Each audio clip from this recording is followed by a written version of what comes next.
All right, ladies and gentlemen, back once again. Mark Hayes here with you, two men in black and white, an honest conversation. We're streaming live on Facebook. Let us know where you're watching from if you're checking us out on Facebook. In the meantime, new questions emerge after Donald Trump's rambling wreck to military brass yesterday. It's just a mess. People wondering, is this man well? We all know he's not. So why are we asking the question? Can we just get to the fun part where we get this guy out of here and we save our democracy? Also, Mike Johnson playing games with the Arizona rep and won't swear her in. So let's see what happened here. The Arizona people voted, but they didn't apparently vote in the right person according to the Republicans. So you know what? We're just not going to let you vote and take part in what's actually happening with this Congress. What the fuck is that? I mean, just another feather in the cap of the Republican move toward fascism. All right, Brock Ganeles joins me now from the lovely confines of the Hudson River Valley, just north of New York City. Brock, I really kind of wanted to touch on the shutdown. We can get to it in a minute. There's so much shit to talk. Isn't it sad? We got to eliminate shit. In 30 minutes, there's shit we can't get to. I mean, because this guy is out of his fucking gourd. But the shutdown is horrible, horrific for brown people. We want to fire the first people to go are going to be the black and brown employees, right? When they start firing people. We've never seen that before, by the way. This is unprecedented, firing people during a shutdown. We know the black and brown folks are going to be the first to go. And we know that, Brock, think about it. All these essential services people have to go to work with no paycheck. How are they going to get there if they're not getting a paycheck? Help me, Brock. Yeah, can't help you there, and the military as well, right? They have to stay through this without the paycheck. So the military families are going to be feeling the pain right there, right behind them, right? Exactly. Trump doesn't care, right? He does not give a fuck about any of the things we're talking about here. These are common people problems. These are the others feeling the pain. He does not care at all. I mean, across the board, all government services have basically been instructed to blame the Democrats for the shutdown. I think HUD and other agencies have that on their website, So employees are being instructed to tell citizens who call in complaining or asking for things to blame it on the Democrats. So Trump is just a messaging game, just another fight he gets to be in. More people he gets to hate and spit bile at, but he doesn't care about the actual on the ground negative implications that it has for the people. Not at all. Sure would be nice if the White House staff had to stay home and got furloughed and weren't cooking fucking cheeseburgers for him to throw against the fucking wall. That would be nice. I would really like that. For him to have to do his own cooking, or better yet, for Melania to have to whip up some Transylvanian dish, that she's, good for, right? Can you imagine her in the kitchen? I can't, I doubt she's in the White House. She's probably hightailed it back to New York to, Yeah. I mean, it really is a shit show because you think about it. For example, all the TSA agents, every single one of them, okay, maybe not every single one, but almost all of them in Atlanta are African American, right? How are they going to go without a paycheck and still get back and forth to work? You know what commutes are like in Atlanta? So they're being instructed to come to work, even though yes, they're being told they're essential because they want to keep the airports open because they want to keep the white people flying so that they don't complain. Okay, so yes, we're gonna have a lot of people working with no paychecks flowing. So you know what that means? A lot of people are not coming to work, right? And reports this morning that I was reading were saying that folks, obviously at the airports, folks are going to be under duress, right? Staff shortages are bound to happen just because of the simple math of it, right? The math is not going to math during a shutdown for people who I heard there was a paycheck going out for the government today, for some workers. If you weren't one of them, you're pretty much fucking screwed, right? Because it's not coming on Friday. It's not coming next Friday. Who knows how long this thing lasts, Brock? Because as long as it lasts, We're not talking about what? The Epstein files, right? Nobody's screaming for the release. There's no vote.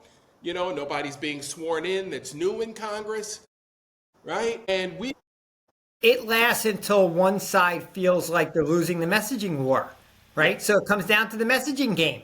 Until one side is feeling enough pain that they're like, wow, we're getting blamed for this and it's going to hurt us down the road. I think that it'll be a tug of war until...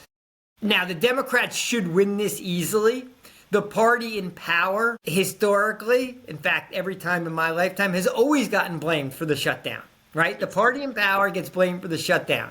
So if the Democrats somehow lose this messaging war and get blamed, I mean, it would just be, such an indication of a group that is lost and leaderless and messageless. Because, yes. I mean, you can't lose this one. No. And Brock, they've got all three branches, right? And the Supreme Court. You got the presidency, Senate, the House. Like, how is this the Democrats' fault? Right? We're going to blame the guys who want to get you some subsidies for your health care to try to help keep you alive. Right. That's the side that's going to lose the messaging war. Is that even possible? It is possible only with this group, but it shouldn't be, right? This should be a layup and an extremely winnable argument. And hopefully every Democrat is out all day, every day, since there's meaning congressperson, because they don't have a job to go into. Their job now is to message. Find an outlet, get on there, and get the word out that it's the fault of Trump. Blame Trump. Yeah, they should be everywhere. Every podcast that'll take them. We should be getting texts. Can we come on yours and get your 14? Can we get in front of your 14 sub? I mean, they should be on any forum they can get on, because there's nothing really else for them to do but message right now and pound it home and really, really, in essence, you have to embarrass Trump, and the heat has to be up so high that they have to open up, they have to make some concessions, open the government again, and then figure out how they're going to suppress the Epstein files a different way, not through a shutdown. Right. Yeah, because the shutdown, if the Democrats cave, America will cease to exist as we know it, right? Millions of Americans will not be able to afford their Obamacare anymore. The insurance companies don't give a shit. The insurance companies are still making money hand over fist anyway, right? Because all the people that drop, they don't have to worry about covering them in any way, right? So they're still going to have money coming in.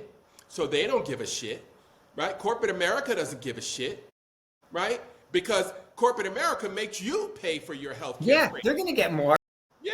The companies make the money. That's why the stock market hasn't gone down yet. Raphael Warnock sent out a great tweet today showing like Anthem in Georgia, where it was one of their plan was like $380 a month currently, and then the new to renew it, the number was like $920 or something like that. Look for the tweet. I mean, huge uptick. And and now we're going to cut any subsidies for that. Yeah, so that's one game that's going on, right? We're in day one of, let's just call it the messaging war. Yep. And that's, Brock, that's the only way we can refer to it, because it is a war on the poor. Right? And like I said yesterday or the day before, you can't move anything, right? If you're a Democratic leader right now, you're not going to be able to move anything until you move the people. Until you inspire, right? The Americans who can afford a 50, 75% jump in their insurance. Brock, think what that's going to do to small businesses.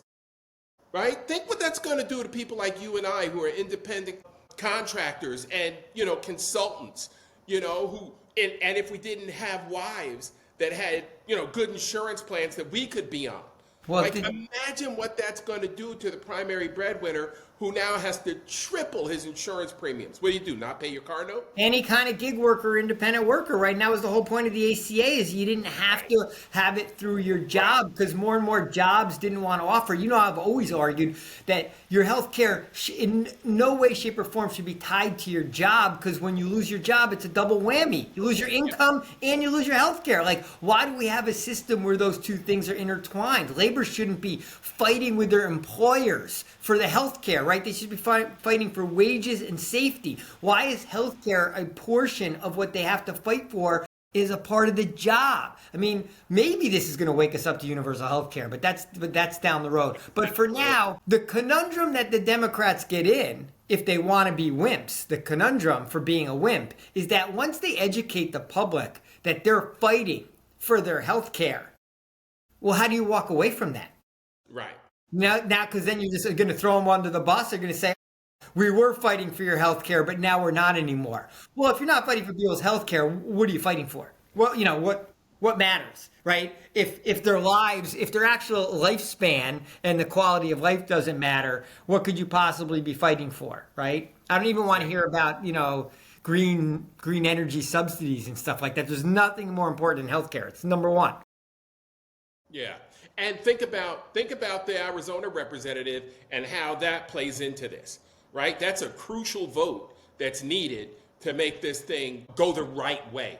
Let's be clear, Brock. The Republicans are pushing for the wrong fucking answer to healthcare right now. And we know why, because they're greedy as fuck. They're in the pockets of the insurance lobby and corporate America lobby. And the goal is to help their friends get rich so they can sit on boards and retire comfortably and get millions of dollars. And, you know, everybody keeps rubbing each other's back, you know, with dollar bills. And that's all it's about. It's all about the money for the richest 1%. And we get screwed in the meantime, right? This is a war on the poor. And so let's talk more about how this you know, shit show by Mike Johnson, right, is just ridiculous. Why do we even have to go through anything with him swearing her in? Yeah, how is the Speaker of the House? This gets back to some of the flaws in our system, right? The Electoral College. Like, we're always praising the Founding Fathers, but there's a lot of fucking errors and mistakes that are made in the structuring of the American political system, right? Or governing system. And here's another one. Why is it possible, or why is it a necessary step that an elected representative from one of the states in a democratic process was voted in has to now go through the gatekeeper of a fucking ceremony where they put their hand on a Bible and the Speaker of the House gets to determine the timing of that or gets to ignore it altogether. So all those Arizona voters in the democratic process who haven't elected are not represented right now because Mike Johnson doesn't want another vote in the House that goes against him. But how is the process set up that way? How is it just not, you get your ID, you get the key to your office, you get a login to the system in the computer, you carry your boxes in, and you're starting your new job. Like, and then you're on the floor voting because Arizona citizens need to be represented. It's just total horseshit. So it's a flaw in the system, but it's also, you know, it just shows the Republicans do not give a flying fuck about democracy. I mean, that ship sailed a while ago, but this is just another, you know, bullshit example of that type of behavior that they're getting, you know, he's gotten away with. Now this representative is not sitting. Now there's the lockout, and now, you know, we won't hear from her for days, weeks to months, right? Right. Who knows? And, you know, you know, we know that there are no spines on the Republican side. Nobody is really willing, you know, to stand up to this, you know, well-armed militia and, you know, group of wingnuts, you know, and sexual deviants and everything else they're involved in on the right. Who knows, you know, what these people are coming after next, right? They got your health care next. Project 2025 is, you know, still working under the cover of darkness.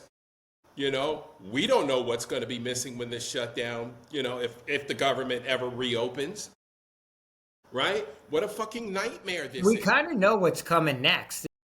Biggies. Number one is Social Security, and number two is elections. Yep. Yeah, there will be no 2026 election. I've been saying, how long have I been saying that? Yeah, then it's just, you know, then we've just formally transitioned out of democracy into an autocracy, right? And that's just Full it's fledged. just it's slow playing, right? It's a slow, steady rollout, Yep. which militarism is comes into play. That that's why there's troops in the streets. Yep. 50 Yeah, they're chipping arrests. away at healthcare, Medicaid and Medicare first, and then they'll work their way over to Social Security. They'll quote the entitlements, right? The things that we paid Yes. into, and And that you you know, don't deserve. You're not yeah. entitled to. Isn't it amazing they call it entitlement, but you're not entitled to your money? How the fuck? Somebody explain that to me. How the fuck does that work? I mean, Republican messaging, right? Yeah, they made it sound like something that, was a gift to you when it's really something we've paid for our whole lives. It's another messaging war lost. right. We got to win this wet messaging war right now. So that's all I ask of our leaders right now. On the left and the opposition is Don't be quit. good at messaging. Don't pull that Pat Ryan shit from yesterday. Well, I don't do this very often. And come on, no. Be everywhere all the time. Your mouth shouldn't stop. Flap your gums all fucking day. Make noise and steamroll the messaging and win this war against the Dems what your because staff they're going to should be use every lever that they have. Yep, your staff should be doing that right now. Hello, MSNBC. Hi, I'm the staff person for so and so. We'd like to appear on your show tonight. We'd like to break some news. What is it? We can't share it until we get on the air. What time would you like us there? Midas Touch, Don Lemon, Katie Fang, Joy Reid, Acosta, right? Everyone who's on all these podcasts, right? They're all looking for people to come on also. Everyone just get on all day, every day, messaging. And hammer it home. Because, the bottom line is when you look at these, have you seen the Republican, these farmers are still begging for bailouts, right? Nobody's even addressed it yet. It's like nobody hears them. And their, asks for bailouts go viral every time somebody gets on, right? And they're priceless. And, it's like, all right, so I voted for Donald Trump. What's America supposed to do? Starve? Yeah, buddy. That's what you voted for. That's what you voted for. We don't give a fuck who buys your soybeans. Grow something else. How about that? Figure it out. Get a loan. Go to the bank like the rest of us are gonna have to fucking do. Bootstraps. Pull yourself up by your bootstraps. You've been telling Black Americans that your entire life, right? Get off. Work. These farmers don't want to work. They want to bail out. They just want somebody to hand them something.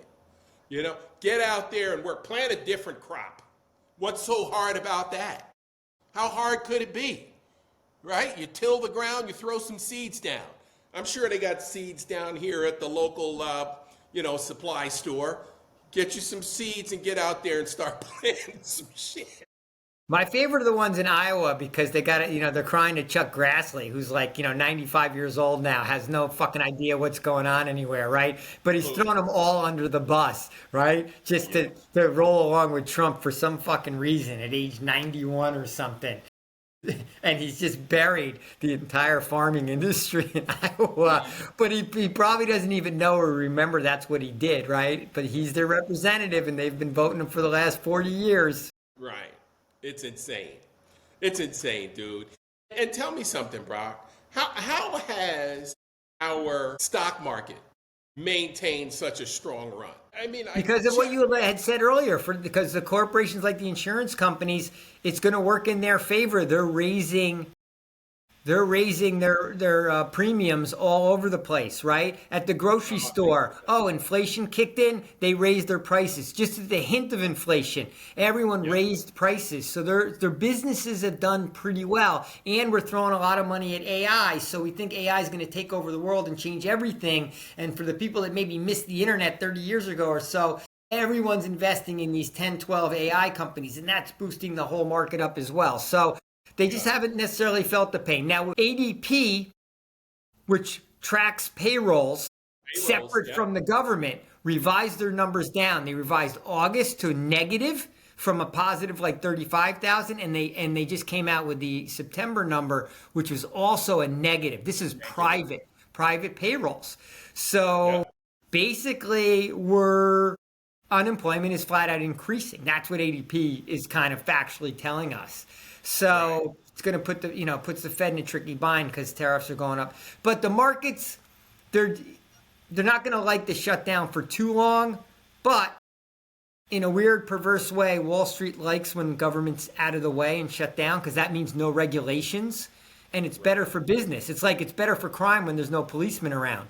Well, it's better for business when there's no regulators around. I mean, this administration already is so hands off. It's almost like they're not there. But psychologically, that helps business as well. And I'm grasping for explanations because I do think we're extremely likely to have a pullback in the markets because there's just too much weight on its shoulders. And it can't, if America's in decline, America's stock market is not going to keep going up. And I strongly believe that America's in significant decline. So I can't believe it's untethered from how the stock market acts in the longer run. Absolutely. If Americans haven't realized that we need younger, more connected, more communicative leadership, they're about to find out why. Because we know the Schumers of the world cannot connect and message to young people, right? Young people aren't going to realize, the service, the essential services that are shut down until they go to pull a door and it's not open, or till they go to get on their flight and it's canceled. Because there's not enough air traffic controllers, or there's not enough TSA and they missed their flight. That's when it's going to hit them. They only realize it when it hits them in the face, because the people we have messaging at the top are just not getting it done, right? We need the de facto leadership of AOC, Jasmine Crockett, et al., Eric Swalwell, Garcia Gallego. These people need to be out in front. Chuck Schumer, take a seat, my man. And that's all, for you. You've had a great run. Yeah. I would love if this government shutdown is Chuck Schumer's swan song as minority leader, and that he kind of comes out and says, I will steer us through this and then I'll hand over the reins. Like, why can't it be the transitional minority leader, right? He was so quick to say Biden needed to move on, right? And Biden couldn't lead. And the fact that he can't see this exact same thing in himself is almost amazing. But you have a dementia-ridden Trump on one side, just babbling crazy shit to any audience he gets in front of. And you have Chuck Schumer, the worst communicator of our lifetimes, are the two voices of this shutdown right now. So I think you're right that it's going to be secondary voices that are the ones that are going to make the difference. And I actually think the Democrats have a better bench on this topic and have a chance. Maybe I'm being optimistic again. I don't know why. Have a chance to win this messaging war because the young voices kind of make the difference. Right. But Brock, we can't have people like Jared Golden up there in Maine, fucking blaming the far left. Like, what are you doing? Yeah, middle of the roaders. Those fucking middle of the road MAGA light Democrats who are always, they think they got to play to the white audience that they're in front of, and like they're to me, like, those are the ones that need to be swept out of the party, right? The Alyssa Slotkin, wake and woke fucking messaging, which, like, gets us no fucking where, right? So, so you're anti-woke and Pete Heggs is anti-woke. Okay, you're both anti-woke. Good. Like, what side are you on? The anti-woke, anti-DEI, all black people in the military should resign, blah, blah, blah, blah. Okay, because that's kind of what you sound like. Like, differentiate yourself from the Hegseth message. Right. And the fact of the matter is, you're representing one of those rural areas in Maine. Let me tell you something. There ain't a whole lot of big cities in Maine. So you're representing the very people who are going to be fucked by the legislation should you decide to cave. Right? Yeah, absolutely fucked. Maine's already fucked. Their economy in Maine is getting crushed because there's no people coming down from Canada, which was a big part of their economy, was getting visitors from Canada come over the border, and they're all just refusing to come over, like in solidarity. And they're already getting crunched up there. That's why they're fucking booing Susan Collins. Susan Collins can't even get in front of a microphone or an audience in Maine right now. So that's where Jared Golden wants to be, in the middle of the fucking road, on Susan Collins' side of the street. What the fuck are you doing? Right. We know Susan Collins is concerned. What? Thanks, Susan. Fuck out of here. Look at the people coming across look at the border crossings. All the border states, Brock, are getting crushed. Because you know why? Canadians are standing in solidarity. They said, fuck you, US. We're not coming. We're not spending our money over there. We're not your 51st fucking state. And screw fucking you. You want to talk to us all crazy? You know? Well, I'll tell you what. We'll keep our Canadian dollars over here. Or, you know what? We'll fly right by you and go on down to Mexico and the Caribbean and enjoy ourselves. You know what? We don't care. We don't care. You want to talk that shit? Go ahead and see how much it impacts your economy. Yeah, I mean, I would just think that there's these guys, people are going to have to get primaried, right? You know, if we have elections, but they should already be someone warming up in the bullpen. I'm up there. I'm thinking I'm primarying this guy because I think there's more votes on the left side of the left than like this fucking fake middle of the road, which does not exist. This center that does not exist right now. So you're playing to something that is fucking an empty room. No one is there. Yeah. I got a request for funds to support, the blue side from the No Kings PAC. And it says what CNN and Barack Obama just announced, that they're jumping for joy because Trump is so done for, because Democrats only have to flip 3 seats. When's the election, fellas? Why did we need that announcement? We're 13 months away from an election that's not happening. No fucking way. We don't have time. When I heard No Kings, I thought they were raising money for their event on the 18th, and hopefully maybe they hear us and they start thinking about that maybe we got to layer a national strike and a spending, anti-corporate spending protest, a buyer's strike on that Monday after the 18th. That would be the 20th, where we really put some economic teeth behind a massive people movement, and we really start showing the Trump administration that the majority of the country is not going along with these policies, and we show strength and we disrupt things. That's what I was hoping to hear, not people lobbying for money. You think I'm sending fucking money to somebody 14 months from now? No fucking way. I'm saving my money in case I have to go buy a firearm. Not sending my money to some political candidate to run around.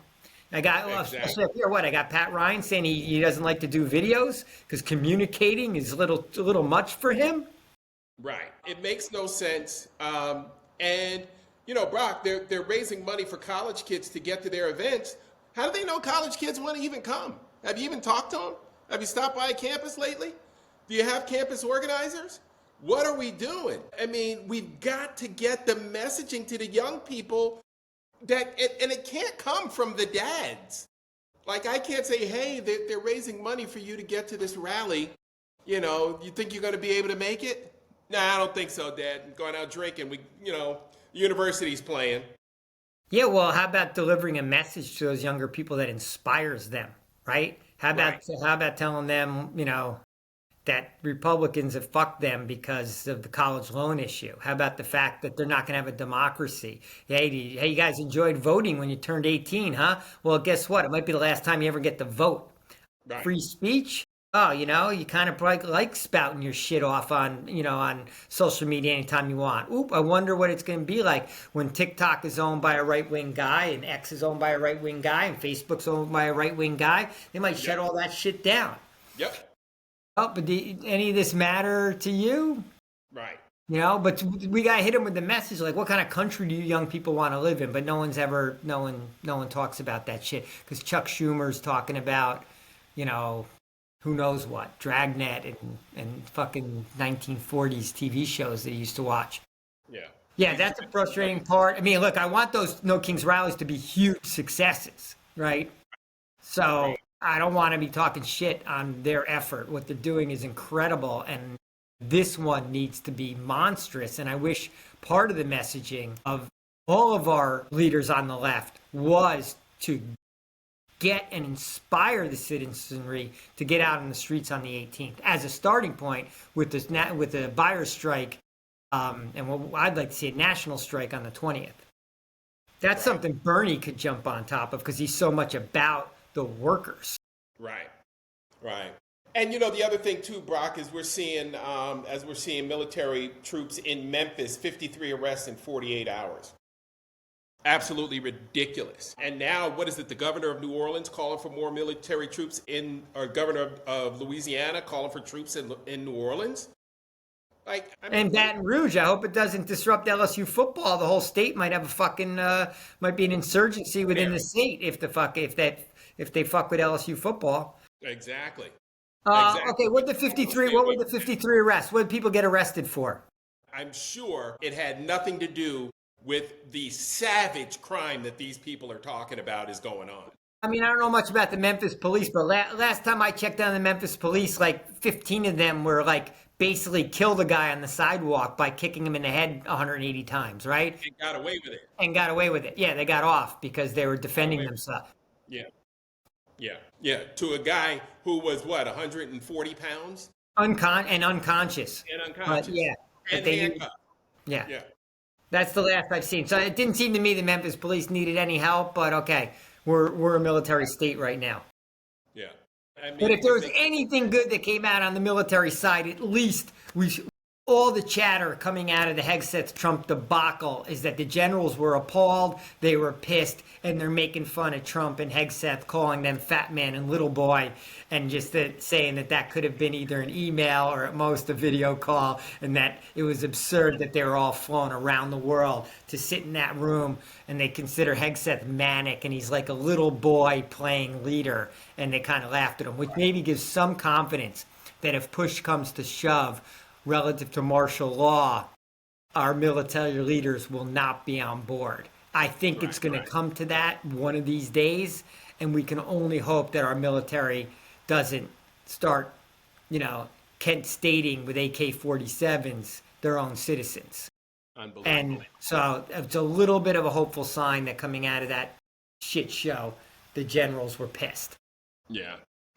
I mean, you could look at their faces, and tell that. I mean, did you see the shit that Trump was talking about? I mean, he's talking about Obama bopping down the stairs. Like, what are you talking about, dude? It's dementia. You're a graduate of West Point, Air Force, the Naval Academy, Coast Guard Academy. I mean, you're a graduate from some of the best institutions this country has to offer, and you've got to listen to that? Flap your gums, no nonsense. I mean, nonsensical diatribe from these two morons?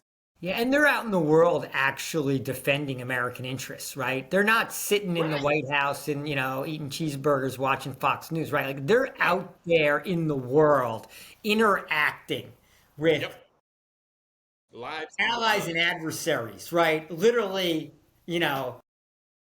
living American values and trying to impart them on the world. Not always perfectly, believe me. I'm not a super pro-military guy. We've done some, horrendous shit at points of time. But that's what our people are doing. And then they're called in to have Pete Hegseth talk about like whether they're in shape and whether they can shave or not, and a bunch of racist shit and anti-DEI shit. And then Trump just rambling on about whatever popped into his head for 45 minutes. And probably has no recollection of it the next day. Like, that was just an embarrassment. All right. One of the worst oratory examples that we've ever seen in American government, period. Like, I don't think anyone has ever, Jimmy Carter is more inspiring than those two morons combined. I mean, they did it for propaganda purposes, and it really backfired. It was just like the military parade backfired, right? Like, anytime they try to use the military as props, and of course, telling the military that the real enemy is within is like, they're not buying that shit. So we're going to see when push comes to shove with our military. Yeah. All right, some quick hits now. I got one for you real quick. I'm just going to spit it out there. Liberty Bell closed its doors. Boom. End of story. What the fuck? What do you mean? Liberty Bell. Doors are closed. Can't get in. Can't see it. Can't go check it out. The exhibit. Why not? Government shutdown. Government shutdown. You can't get to that. Oh, I heard the Statue of Liberty may have to shut down too.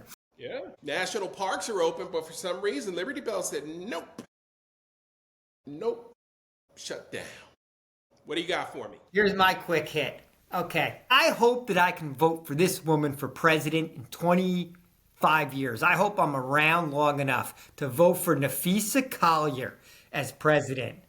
Nafisa fucking Collier in case you don't know, is the second best WNBA. player in the WNBA. Asia Wilson's number one. I know you all think Caitlin Clark may be, but she's somewhere between third best and eighth fifth. best right now. Maybe she'll be the best someday. But Nafisa Collier, who is the head of the union, Players Union, has started her own league in the off season, so the players don't have to go overseas to make money. So she's an entrepreneur and has built a league which is now has a value of like $300 million. Ripped the commissioner of the WNBA a new fucking asshole yesterday, and is getting the total support of the players and pretty much the whole country because they're fucking underpaid. Yep. And it's a classic labor. It's a classic labor. I'm going to think Bernie Sanders is going to be running out and high-fiving her. And she's just saying it's absurd. Caitlin Clark has a salary of $75K. She's bringing millions and tens of millions of dollars to you owners and the powers that be in the league. And the players do not get paid enough. And she just went for it and talked in a way that we wish more people in society would. And she just laid it out there. And I'm just waiting for someone. I'm waiting for the counter argument because it's been maybe 48 hours and no one has an argument against what she's saying. She's so dead on right. Yeah. The letter was brilliant. The notes that she had in front of her. She just sat down calmly and expressed herself and backed up her statements with facts. And that's what people should go back, go to YouTube, go on Blue Sky, wherever you go, and take a look at that speech and Nafisa Collier in the press conference, letting people know what in fact is unsustainable. You know, the league wants to talk about high wages being unsustainable. What's unsustainable is the bullshit refereeing that they're having to deal with and the consistency of it. But also the value of the franchise is going up. The owners, like, you sell your teams. You see what, like, that Connecticut team, that the guy from the Celtics wanted to swoop in and bring it to Boston and was going to, write a huge check, and the league may even, shut that down. The owners are maybe, quote, losing money operationally, but the value of what they own is going up exponentially. So their argument is full of shit. Pay the fucking players. They're putting a great product out there, and we know they're filling stadiums. You can't talk shit on them anymore. They're getting ratings. They're economically, they know their value. Beyond the fact that I'm going to take another 30 seconds, that I just love Nafisa Collier. She's a great two-way player, great defensive player, scorer, right? Should have won the championship last year. Now she got injured this year. She's like a mother, so she talk about doing everything, right? In the prime of her career, she also has a kid. And is still, if she hadn't gotten hurt, probably would have been the MVP this year. And at the same time, she's running her own league in the offseason, which is putting a ton of money in the players' pockets, and a bunch of them are co-owners of that league. Right. At the same time, she's running the union and taking the bullets for everyone and talking the shit for everyone and potentially playing the role of the bad guy. Although I think in the end, she comes out of this as, will ultimately come out of this as the hero for the labor movement in a world where women make 73 cents on the dollar or something like that. So the fact that she stepped up and said, we know our fucking value, and just brought down the hammer. Well, and she's my player. She's my player today. And if you compare it to the NBA, it's way less than 73 cents on the dollar. It might be like 20 or 30 cents on the dollar compared to what NBA players are making. Absolutely. A first round, a number one pick. Just go look at the contract. What's his name? The guy from Maine, Fred, the guy from Duke. What's his name? I forgot. Oh, yeah. Versus what like a Caitlin Clark gets, $75K. He's definitely, you're signing a contract, up in the millions, 3-year deal. You're in the millions. So that's at least a 10x, 15x difference. Right off the bat, that you start that way before you get to the fact that like a Steph Curry's making $50 million and Asia Wilson's maybe making $200,000. No, I get it. The leagues are in totally different places, but the women know where they are right now. They're on the upswing. Yeah, they're worth a hell of a lot more than $7K for the top players. I'll tell you that. All right, my friend, we're out of here. Good cooking with you. All right, good stuff, Mark. Always a pleasure. I'll talk to you tomorrow. Yes, sir. Sounds good.